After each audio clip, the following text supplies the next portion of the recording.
तो क्या आपको भी डर लगता है घेवर बनाने से? आप भी यही सोचते हो कि घेवर मेरे से नहीं बन पाएगा, मेरे बस की बात नहीं है, तो बिल्कुल टेंशन मत लीजिए। आज मैं जो रेसिपी की वीडियो लेकर के आई हूँ वो है घेवर, और घेवर इतनी इजी रेसिपी मैं आप लोग के साथ शेयर करने वाली हूँ कि कोई भी जिसको कुकिंग में इंटरेस्ट है वो अच्छी तरीके से बना सकता है इसको, क्योंकि चीज़ें ज़्यादा मुश्किल नहीं होती हैं, जितनी दिखती हैं उतनी तो बिल्कुल ही नहीं होती, बस इंटरेस्ट होनी चाहिए। क्योंकि कोई भी काम हम जब तक दिल से नहीं करेंगे वो काम हमारा अच्छा बिल्कुल उभर के नहीं आएगा। तो ज़्यादा बातें नहीं करते हैं, वीडियो को स्टार्ट करते हैं, आगे बढ़ते हैं वीडियो की तरफ।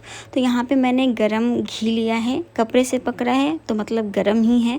तो घी को मेल्ट कर लेंगे, गरम ज़्यादा बिल्कुल हीट नहीं करना है, बस हल्का सा मेल्ट हो जाए उतना तक ही गरम करना है। तो इस वाले चम्मच से मैंने 3 चम्मच घी लिया है, और घेवर बनाने के पीछे सिर्फ़ और सिर्फ चीज़ों की जो रेशियो है उसकी ही वजह से हम घेवर अच्छी तरीके से बना पाएंगे। तो बस रेशियो आप अच्छे से मेजरमेंट अच्छे से करके अगर चीज़ों आप एक बराबर तो लोगे मन चाहा घेवर बन सकता है। तो मैंने यहाँ पर 3 चम्मच जो लिया था गरम घी, उसमें डाला है मैंने आइस को। आप कटोरी में, एक प्लेन कटोरी में आप आइस को बर्फ़ को जमा सकते हो, और अगर बर्फ़ ऐसी वाली नहीं जम पाई है तो आप आइस क्यूब भी ले सकते हो। उसको अच्छी तरीके से, थोड़ा बहुत दिक्कत होता है क्योंकि ऑब्वियस सी बात है जो बर्फ़ है वो थोड़ा ठंडा होता है तो हाथ में लगता है, इसी वजह से थोड़ी दिक्कत होती है इसको मक्खन के फॉर्म में लाने में। तो इसको अच्छी तरीके से मसलना है बर्फ़ को घी में, ताकि अच्छी तरीके से ये बिल्कुल बटरी फॉर्म में आ जाए, और जो इसका एक्स्ट्रा पानी होगा उसको कटोरी में निकालते चलेंगे। तो आप लोग मेरे प्रोसेस पे ज़्यादातर ध्यान देना, क्योंकि हो सकता है वॉइस ओवर देने के समय मेरा जो प्रोसेस है वो थोड़ा आगे पीछे हो सकता है।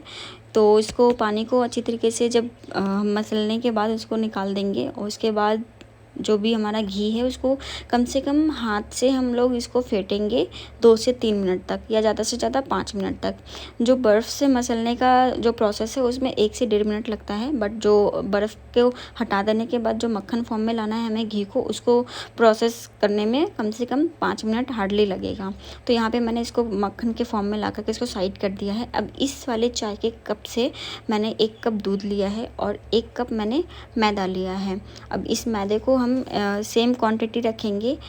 1 कप मैदा आप अपने हिसाब से रखना, अगर आपको जितनी घेवर बनानी है। मेरे 1 कप मैदे में 4 घेवर बना था, तो मैंने यहाँ पे 1 कप मैदा लिया है। और जो मक्खन वाला फॉर्म में हमने जो घी को ला के रखा था मक्खन को, उसमें डालेंगे मैदा, और मैदा को एक साथ नहीं डालना है, थोड़ा थोड़ा करके डालेंगे। और पूरा अच्छी तरीके से जब ये मैदा घी में मिल जाएगा तब तक इसको अच्छी तरीके से मसलना है, ताकि जो मैदा है वो अच्छी तरीके से घी में घुल जाए। धीरे धीरे करके ही प्रोसेस को करेंगे, क्योंकि जो घेवर है वो काफ़ी सेंसिटिव रेसिपी है। इसको बनाने में हम बिल्कुल बेचैन होकर के नहीं बना पाएंगे, क्योंकि जब आपको रिज़ल्ट अच्छी चाहिए तो उस चीज़ को टाइम देना पड़ता है। तो यहाँ थोड़ा थोड़ा करके मैंने जो घी है उसमें डाल दिया अपने मैदे को, और अच्छी तरीके से इसको मसल के इसको साइड कर देंगे। अब देखो, इतनी मेहनत कर रहे हैं तो हलवाई जैसा घेवर का तो एक्सपेक्टेशन रख सकते हैं ना। तो हलवाई जैसा घेवर बनाने के लिए यहाँ पे मैंने 1 चम्मच बेसन लिया है, उसको भी मैदे में अच्छी तरीके से मैदा में बेसन को मिक्स करने के बाद मैंने यहाँ पे जो दूध लिया था वो बिल्कुल चिल्ड है, मतलब जस्ट मैंने फ्रिज से निकाला था इसको, और थोड़ा थोड़ा करके दूध इसमें डालेंगे। तो मैंने यहाँ पे 1 कप मैदा में 1 कप दूध लिया था। वैसे रेशियो इसका ये होता है कि 1 कप अगर आप मैदा ले रहे हो तो 2 कप पानी, आधा कप आप दूध डाल सकते हो, बट मैंने यहाँ पर 1 कप मैदे में 1 कप दूध यूज़ किया है, जो कि बहुत चिल्ड था। और 1 कप दूध में यूज़ करने के बाद मैंने यहाँ पे पानी के रेशियो को थोड़ा कम कर दिया है। मैंने यहाँ पे 1.5 कप पानी यूज़ किया है, और पानी भी हम लोग यूज़ करेंगे तो वो चिल्ड ही यूज़ करेंगे। घेवर बनाने में जो भी प्रोसेस है, बस घी के अलावा बाकी सारी चीज़ें ठंडी होनी चाहिए, बिल्कुल चिल्ड होनी चाहिए। तो मैंने यहाँ पर दूध को चिल्ड मिल्क इसमें ऐड कर दिया बहुत अच्छी तरीके से, थोड़ा थोड़ा करके ही डालेंगे। अब यहाँ पे मैंने यहाँ पे लिया है पानी, जो कि बिल्कुल चिल्ड था, और थोड़ा थोड़ा करके ही। इस वाले प्रोसेस में क्या है ना, घेवर के प्रोसेस में बिल्कुल हड़बड़ाना नहीं है, हड़बड़ाओगे तो ख़राब हो जाएगा। वैसे भी मुझे ऐसा लगता है कि चाहे कितने भी बड़े खिलाड़ी क्यों ना हो, घेवर बनाने में फर्स्ट घेवर सबकी ख़राब होती है, सबकी ख़राब होती है। मैंने घेवर बनाने से पहले कम से कम 15-20 वीडियो देखे होंगे और एकदम कॉन्फिडेंट होकर के मैंने भी कहा कि नहीं मैं भी बना सकती हूँ घेवर, मेरा ख़राब नहीं होगा। बट ब्रो मेरा ख़राब हो गया था। तो इसीलिए ओवर कॉन्फिडेंस ज़रूरी नहीं होता है, हर जगह काम नहीं करता है। तो मैंने यहाँ पे 1.5 कप पानी यूज़ किया है। थोड़ा थोड़ा करके मैंने इसमें डाल दिया पानी को अपने बैटर में, और इसका जो कंसिस्टेंसी है आपको मैं बाद में दिखाऊंगी। अब इसमें अच्छी तरीके से जाली बने, इसके लिए मैंने यहाँ पे 1 चम्मच लेमन का जूस यूज किया है। अच्छी तरीके से इसको मिक्स कर लेंगे। मिक्स करने के बाद इसको क्या करना है ना, हमें कि इस बैटर को स्टेन कर लेंगे ताकि इसके जो भी खरे खरे पार्टिकल्स हों वो निकल जाए हमारे छन्नी के द्वारा। तो मैंने यहाँ पे छन्नी लिया है और इस जो भी बैटर है इसको अच्छी तरीके से इसको छान लेंगे ताकि जितनी भी गंदगी होगी या फिर जितने भी खरे पार्टिकल्स होंगे वो अच्छी तरीके से इसमें से साइड हो जाएंगे। जो भी नींबू के रेशे होंगे या फिर मैदा का कुछ ऐसा खरा पार्टिकल्स होगा वो भी साइड हो जाएगा, इसीलिए मैदे को छानना बहुत ज़रूरी है। तो मैंने यहाँ पे जो भी बैटर है उसको छान के हटा दिया है। अब इस बैटर को आप इसकी कंसिस्टेंसी देख सकते हो, जो एक दूध का जो कंसिस्टेंसी रहता है ना उतना ही गाढ़ा है और उतना ही पतला है। इस बैटर को बनाने के लिए जो आप रेशियो दूध और पानी का यूज़ करोगे बस सेम उतना यूज़ करो, बाकी इसमें कोई दिक्कत नहीं आएगी। तो मैंने इसको बैटर को रख दिया है फ्रीज़ में जब तक आगे का प्रोसेस करते हैं। तो यहाँ पे बनाते हैं चाशनी। चाशनी के लिए मैंने 1 कप चीनी लिया है और आधा कप पानी लिया है। पानी इतना ही लेना है जितना में चीनी हमारा पूरा डूब जाए अच्छी तरीके से। तो यहाँ पर मैंने पानी लिया है और 1 कप चीनी लिया है। इसको अच्छी तरीके से चलाएंगे ताकि जो चीनी है वो हमारा अच्छी तरीके से पानी में डिज़ोल्व हो जाए, क्योंकि जो हमारा चाशनी है उसको बनाने में ज़्यादा टाइम भी नहीं लगता है और आगे का प्रोसेस करना भी तब तक हमारा, जब तक चाशनी बनेगा तब तक हमारी रबड़ी बनेगी, हमारा जो बैटर है वो अच्छी तरीके से वो ठंडा भी हो जाएगा। क्योंकि मैंने कहा कि घेवर बनाने में सब चीज़ चिल्ड होनी चाहिए।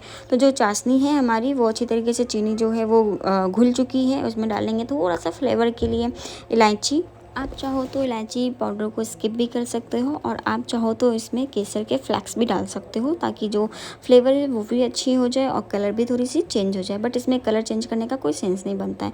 तो आप यहाँ पे देख सकते हो मेरा यहाँ पे जो चाशनी है वो पूरी थिक भी नहीं है, मतलब अच्छी खासी तार भी नहीं आ रही है और थोड़ी सी चिपचिपी भी है। बस इतना ही इसका रखना है मिठास, ताकि ज़्यादा मीठी भी ना हो और बिल्कुल पतली भी ना रहे।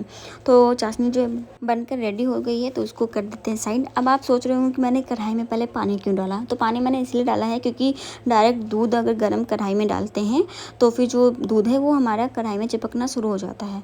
तो इसीलिए मैंने यहाँ पर पहले पानी डाला है फिर दूध डाला है। और दूध डालते ही जल्दी से गर्म तो होगा नहीं, इसीलिए इसमें डालेंगे 1 चम्मच मैंने यहाँ पे डाला है फ्लेवर लाने के लिए कस्टर्ड पाउडर। आप चाहो तो इसको बिल्कुल स्किप कर सकते हो, बट यहाँ पर जो मिल्क पाउडर है वो स्किप नहीं हो सकता है, इसलिए मैंने यहाँ पर 1.5 पैकेट मिल्क पाउडर डाला है, वो भी ठंडी दूध में।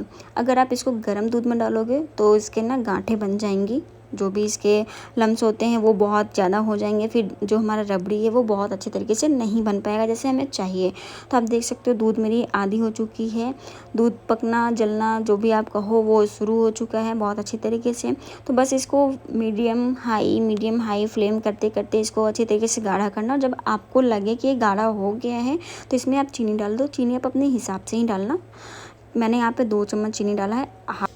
तो मैंने यहाँ पे 1/2 लीटर दूध में 2 टीस्पून चीनी का यूज़ किया है। मिठास आप अपने हिसाब से देख लेना। वैसे रबड़ी की जो मिठास है वो थोड़ी कम ही होनी चाहिए क्योंकि चाशनी हम लोग ऑलरेडी घेवर में डालेंगे। तो मेरा जो ये रबड़ी है वो अच्छी तरीके से गाढ़ी हो चुकी है। आप इसको देखोगे तो आपको लगेगा कि काफ़ी पतली है, बट ये जब थोड़ी देर के लिए रेस्ट पे रहेगी ना तो ये खुद ही गाढ़ी हो जाएगी। तो मैंने यहाँ पे फ्लेवर लाने के लिए थोड़ा सा यहाँ पे मैंने इलायची पाउडर फिर से डाल दिया है और कस्टर्ड पाउडर डाला था, इसी वजह से इसका जो कलर है थोड़ा सा चेंज हो गया, येलोइश में आ गया है। बट अगर आप कस्टर्ड पाउडर नहीं डाल सकते हो तो इसमें आप केसर को भिगो करके या केसर को क्रश करके भी डाल सकते हो, इलायची स्किप करते हुए। तो मैंने यहाँ पर जो रबड़ी है उससे भी बना लिया। अब इसको कर देते हैं साइड, क्योंकि हमारी जो रबड़ी है वो अच्छी तरीके से बन चुकी है। अब आती है मेन कैरेक्टर की, जो कि है हमारा घेवर, जो कि पहली बार में मेरे से तो नहीं बन पाया था क्योंकि वो ख़राब हो गया था और वीडियो ज़्यादा लंबी हो जाती, इसलिए मैंने उस क्लिप को इसमें नहीं ऐड किया है। तो जो घेवर है आप इस टाइप के बर्तन पे ही बनाओगे तो अच्छी बनेंगी। मैंने लिया था इसको और जब तक हमारा तेल गर्म होता है आइस क्यूब इसमें डालेंगे एक बड़े से पतीले में, क्योंकि मैंने कहा कि जब भी हम लोग घेवर बनाएं उसका हर एक चीज़ बिल्कुल चिल्ड होना चाहिए। अब जब तक हम घेवर को छनेंगे तब तक हमारा जो घेवर का बैटर है वो टेम्परेचर पे रहेगा, क्योंकि किचन में रहेगा तो हीटिंग टेम्परेचर पे रहेगा, इसीलिए इसको एक पतीले में आइस क्यूब डाल करके हम लोग डालेंगे। अब क्या होता है ना कि हमें जब घेवर बनाते हैं तो उसमें क्या हम लोग दिक्कत कर देते हैं कि जो कलछी होती है उससे भर भर के डालना बैटर शुरू कर देते हैं। अब थोड़ा थोड़ा करके डालेंगे और हाइट से डालेंगे तो हमारी जो घेवर है वो बहुत अच्छी बनेगी। तो आप देख सकते हो मेरा जो पहला था घेवर वो ख़राब हो गया था, क्योंकि मुझे ऐसा लगता है कि सबका घेवर पहली बार में ख़राब होता ही है। तो मैंने यहाँ पे दूसरी बार घेवर बनाने का ट्राई किया और जो कि लकीली बहुत अच्छे तरीके से बन भी गया था। तो आप हाइट दे सकते हो, क्योंकि कैमरा जो है वो जस्टिफाई नहीं कर पा रहा है मैं कितने हाइट से इसको डाल रही हूँ, बट फिर भी आप अंदाज़ा लगा सकते हो कि मेरी जो हाइट है वो काफ़ी ऊपर है, 1 फीट की कम से कम हाइट होगी। मैं वहाँ से कलछी से थोड़ा थोड़ा बैटर करके डाल रही हूँ। और बैटर डालने का भी एक तरीका है कि जब आप बैटर डालोगे ना तो ये उफन के ऊपर की ओर आएगा। जब वो उफनना बंद हो जाए ना तब आप दूसरी बार बैटर उसमें डालो, मतलब एक ड्रॉप डालो, उफान आएगी, उफान बंद होएगी, फिर आप दूसरा ड्रॉप डालो। ऐसे करते करते थोड़ा सा टाइम लगता है, बट यार जब घेवर बहुत अच्छी तरीके से शेप में निकलता है ना, और जब सबसे इम्पोर्टेंट जब वो जालीदार निकलता है, जो सुकून मिलता है ना कि आप पसीने में घेवर बना रहे हो या कितनी देर खड़े होकर के घेवर बना रहे हो, कितना टाइम लगता है घेवर बनाने में, ये सब कुछ भी मैटर नहीं करता जब आप एक बार घेवर देख लोगे तो।